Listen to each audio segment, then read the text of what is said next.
Bienvenue dans les Mémoires du Mythe, un podcast audio dédié à l'horreur et au JDR. Ce format est produit par l'équipe de Globtopus et est permis grâce au tipeur. Installez-vous confortablement et si possible, mettez un casque. L'aventure démarre.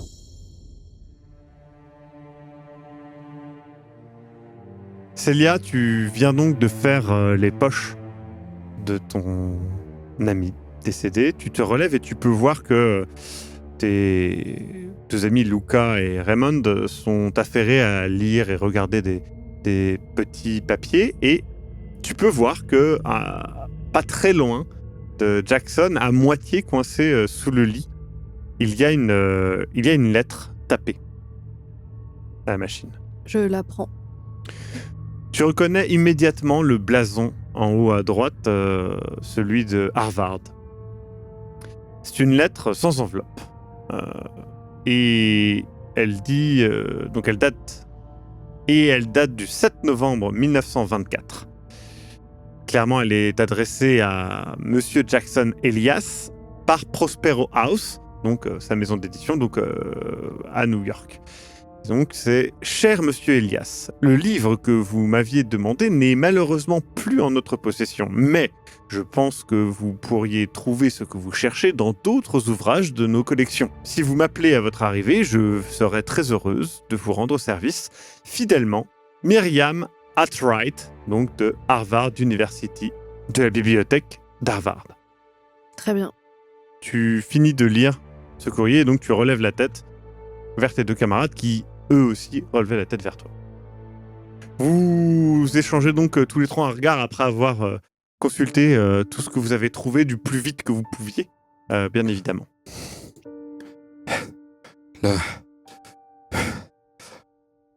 Et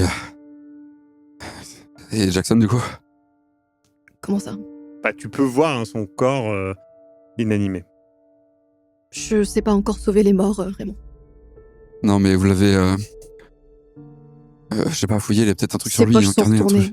truc. Quelqu'un est déjà passé par là. Je précise, Maxime, que cette lettre, comme le prospectus, je l'empoche. D'accord. Vous empochez aussi, je suppose, ce que vous avez trouvé. Ouais. Vous entendez du ramdam, si j'ose dire, dans le couloir, et vous comprenez que la police va arriver d'un instant à l'autre. Luca? Juste, je peux pas regarder, là. Est-ce que vous voyez sa pipe par terre? Il avait toujours... Vous la trouvez effectivement brisée au sol, un peu plus loin, un peu sous le lit. Est-ce que... Ray, Célia? Célia, est-ce que tu peux me la donner, s'il te plaît? Je me dirigeais déjà vers la pipe et je la ramasse. Je ramasse les morceaux et je la tends à Luca. Je la mets dans un mouchoir et je la garde sur moi précieusement. On est d'accord qu'on dit rien à la police de ce qu'on a pris et de la plaque? Ah, la plaque aussi. J'en sais rien, qu'est-ce qu'on fait? Ils vont arriver d'un instant à l'autre. Ouais, on dit qu'il y avait 3 hommes, dont un... On est rentrés, et il y en a 2 qui sont barrés par la fenêtre, et puis on a été agressés, et j'ai tiré de toute façon... Mais c'est ce qui s'est passé de toute façon. Voilà. On dit ce qui s'est passé. Je regarde Luca, est-ce qu'il a l'air d'être visiblement blessé? Ah oui, clairement, son haut est entaillé et il saigne. Alors, il saigne pas à grosses gouttes, mais il a clairement saigné. Du coup, je me rends compte à ce moment-là que Luca est blessé, parce que dans la précipitation, je l'ai pas vu, et je me dirige vers lui pour essayer de le soigner, de faire quelque chose. Ouais. Non, mais ça va. Non, mais laisse-moi faire, Luca. Luca, non, mais... laisse-moi faire. Putain! Célia, tu fais donc les premiers soins, nettoyer au moins la plaie et faire quelque chose d'à peu près correct, quoi. Doucement. Bouge pas trop, j'y arrive pas.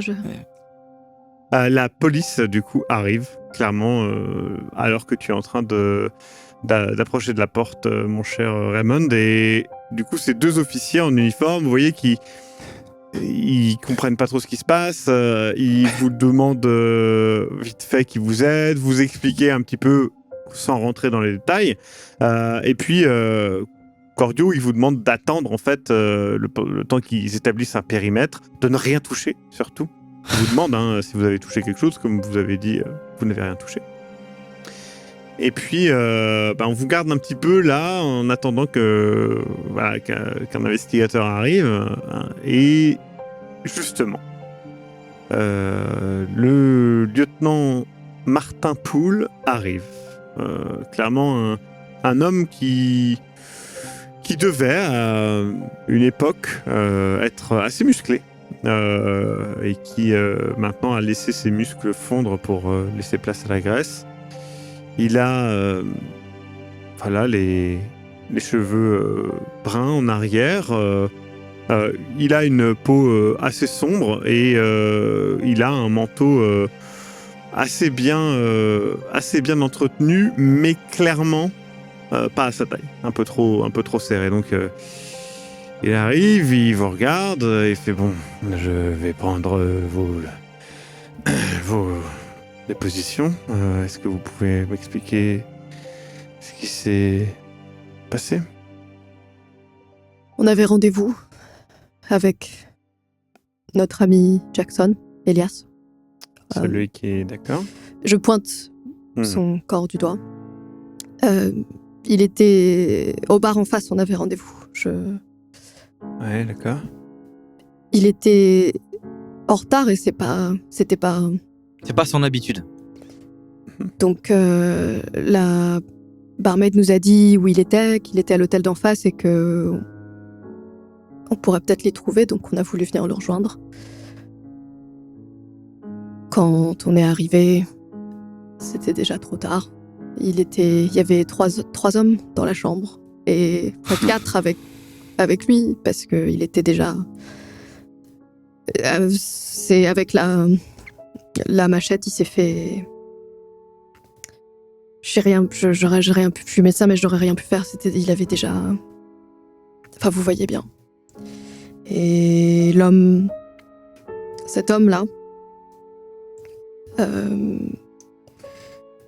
il s'est jeté sur Luca qui ouvrait la porte. Luca, je montre Luca. C'est moi, Luca. Alors, il y a eu... Je lui ai vidé mon chargeur dessus et ce connard est mort. Avant, il y a eu un peu un combat parce que Raymond a essayé de... Enfin voilà, c'était un peu confus et voilà, il s'est passé plein de... il était masqué quand il était... Mais il a perdu son masque et du coup, Lucas s'est défendu. C'était la panique. L'autre homme sautait déjà par la fenêtre. Je sais plus. Raymond, Les 2 autres en fait sont passés par la fenêtre pour fuir et je me suis précipité pour les suivre. Ils avaient pris déjà un peu d'avance vu que le premier m'a projeté là dans l'étagère là et puis j'ai descendu l'escalier de secours derrière pour essayer de les rattraper. Je sais pas, de voir un visage, de voir une voiture. J'ai vu là, ils avaient une voiture noire et c'est là que je pouvais plus les poursuivre. Je suis repassé par l'accueil et puis je suis remonté. Je sais pas.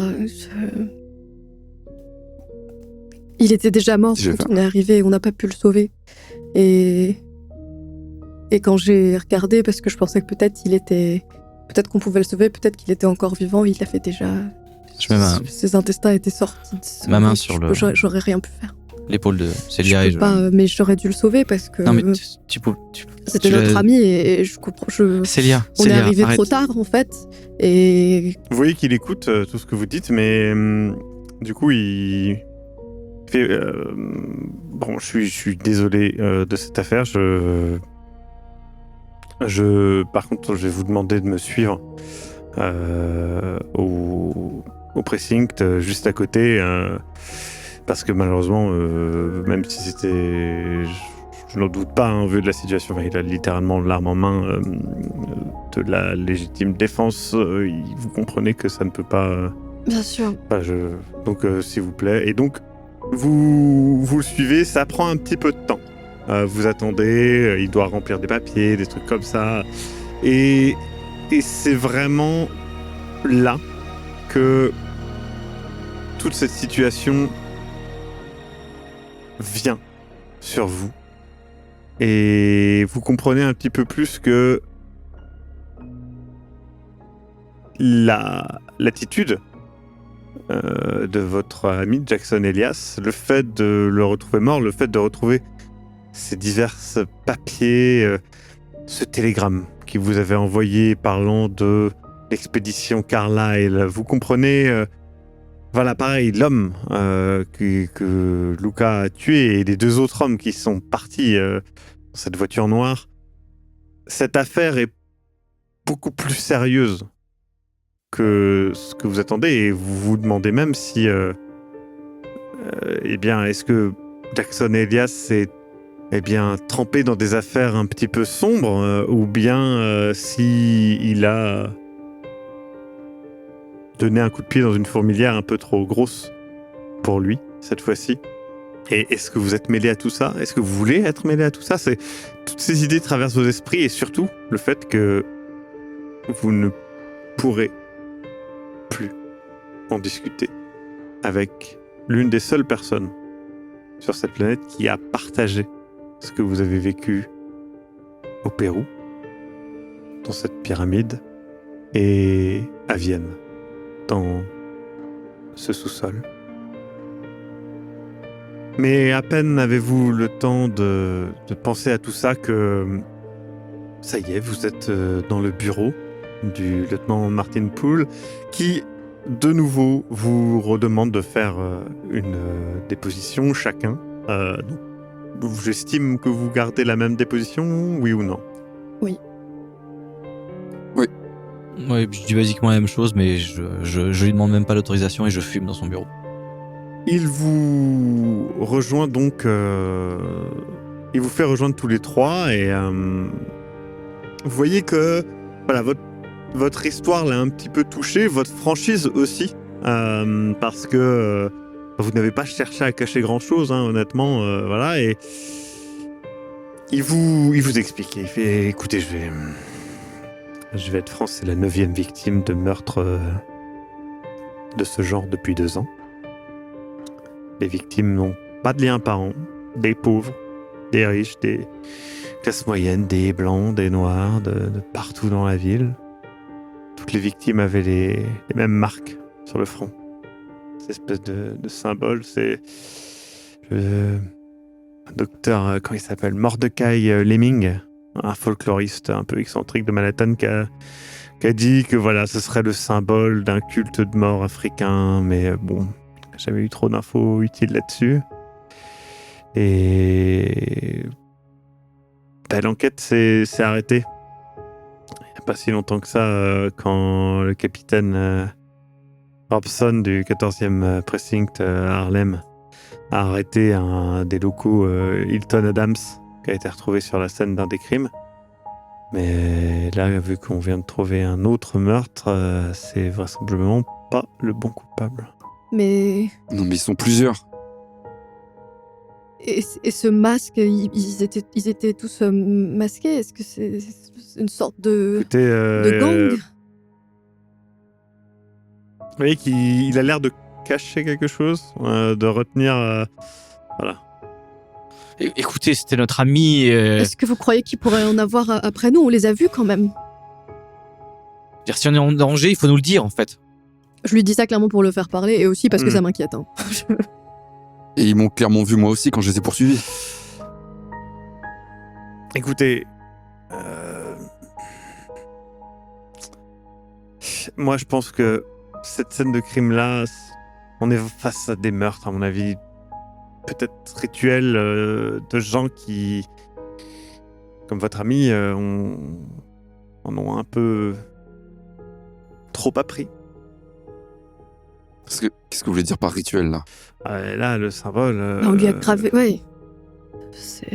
On fait... C'est un culte, ça se voit. C'est très certainement un culte. Ils portent des masques, ils gravent des choses sur les c'est troncs. pour ça que le lieutenant nous a parlé du folkloriste auquel ils ont parlé. Ils font leur travail, Raymond. C'est pas la peine de s'énerver. Je pense que on est tous sous le choc. Monsieur lieutenant Poole, c'est votre métier, mais c'est vrai que nous, on est un peu... on se retrouve pas souvent sur des scènes de crime. D'ailleurs, la voiture que vous m'avez dit, on a retrouvée. C'est une voiture volée. Elle appartenait elle appartient, mais à Thomas Witherspoon. Et du coup, Teiwode, il était dans un bar, de ce que j'ai compris, et voilà, on lui a volé à Harlem. Combien de temps est-ce qu'on doit encore rester ici ? Écoutez, moi, sauf si... j'espère pour vous, mais sauf si le capitaine Robson trouve qu'il y a un lien avec Hilton Adams et vous, vous êtes libre. Enfin, de mon côté, vous avez fait peut-être un peu eu la main forte, mais quand... écoutez, vous voyez bien, il m'aurait tué. Luca, le lieutenant ne t'accuse pas, là. C'est pas la peine. Non, mais écoutez, vous auriez fait la même chose. Peut-être pas, parce que c'est... mais on s'en fiche. Écoutez, lieutenant, vous avez nos coordonnées, de toute façon. N'hésitez pas à nous contacter si on peut... Ou s'il y a quoi que ce soit, parce que 9... J'espère juste que ça va... Ça fait longtemps que ça a commencé, tout ça. Est-ce qu'il y a des morts toutes les semaines ? Non, ça fait à peu près 2 ans, mais comme je vous dis... Ah oui. Robson est plutôt persuadé que c'est Hilton Adams, et... ils ont leur coupable, donc je sais pas comment ils vont rattacher ça à Adams, mais ça risque pas d'avancer malheureusement. Peut-être qu'il a passé le flambeau ou qu'il avait... Je sais pas, mais j'espère peut-être qu'il est innocent et que ça n'a rien à voir avec tout ça. Du coup, il vous laisse repartir, vous ressortez, vous êtes épuisé. Il doit être au moins 2h du matin, ça a duré vraiment très longtemps. Et du coup, vous êtes dans New York, il fait froid, et il neige un petit peu. Et vous avez du mal à comprendre. Vous marchez dans les rues vers un hôtel. Et vous parlez.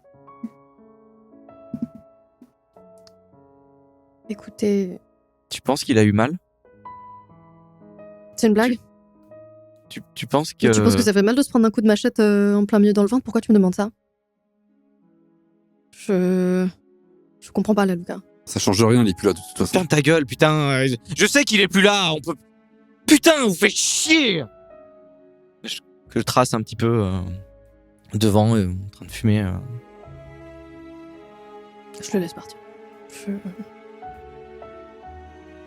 Au vu du froid et de l'heure tardive, vous êtes les 3 seules personnes dans la rue à ce moment-là, donc même si vous prenez des distances, vous entendez quand même les uns des autres assez facilement. J'ai pris ce que j'ai trouvé sur... Écoutez, j'ai pris les papiers, je sais pas si j'ai bien fait de cacher ça à la police, mais je me suis dit que c'était peut-être un peu, je sais pas compromettant, mais j'avais pas envie qu'après la mort de Jackson, il soit accusé de quoi que ce soit. C'est bête, j'ai pas réfléchi. Peut-être que ça aurait pu aider la police, mais je voulais pas que... Et ils savent que dalle. Ils savent, oui, ils vont rien faire. Je sais bien que... Mais j'ai fait pareil que toi. Je monte vite fait les cartes.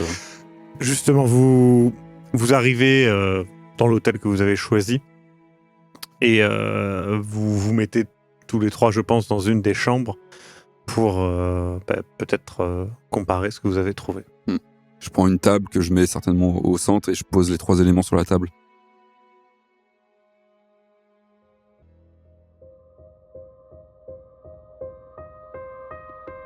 Vous venez d'écouter Les Mémoires du Mythe. Écoutez nos épisodes sur www.globipodcast.fr. Retrouvez la liste complète des épisodes en description. Le rythme de publication est d'un épisode chaque mardi. Les joueurs et joueuses sont CC Trouille, Eric Da Silva et Sirmas Cox. Je suis, moi, le maître du jeu, Maxime Robinet, et l'audio est monté par Ez. Les musiques utilisées viennent du site Epidemic Sound. Soutenez-nous et obtenez les épisodes un mois en avance sur tipeee.com/sombre-machination. À très bientôt.